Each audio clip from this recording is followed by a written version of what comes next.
This is a Sony Xperia Z2 smartphone, successor to the popular Z1.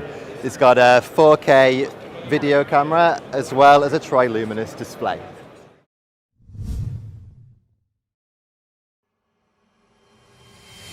As you might expect of a smartphone that only comes 5 months after the debut of its predecessor, the Sony Xperia Z2 doesn't really benefit from a huge amount of extra power in terms of processing speed and memory.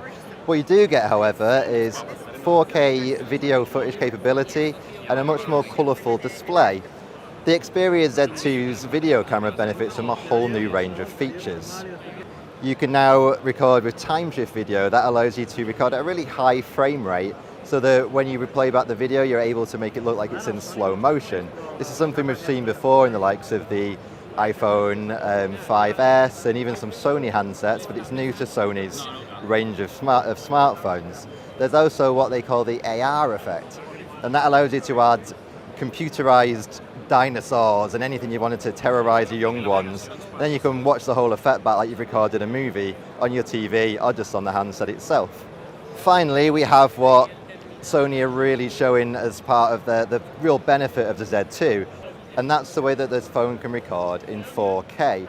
Now, that's not so much use to you if you're just using the phone, the videos on the phone itself. However, if you're an early adopter of 4K TV, this is a great way of being able to watch videos using the full resolution that 4K offers. Unfortunately, the news for the regular still camera isn't quite as good.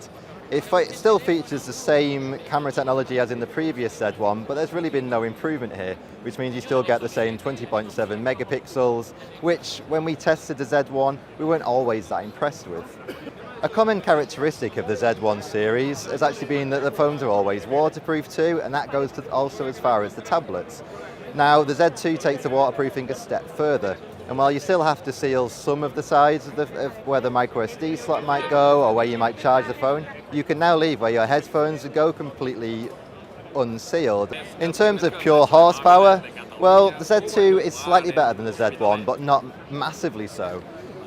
It has a 2.3 gigahertz quad-core Snapdragon processor, where before there was a 2.2 gigahertz processor.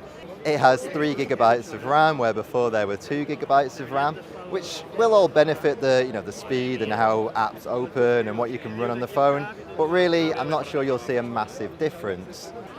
I think the Xperia Z2 is a really exciting phone. It certainly has amazing display technology. I like the fact that I can record in 4K video. I don't actually own a 4K TV now, but maybe one day.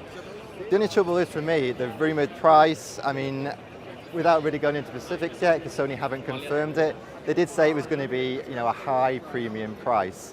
And right now at that price bracket, we're talking £500, maybe £600, there's a lot of competition out there.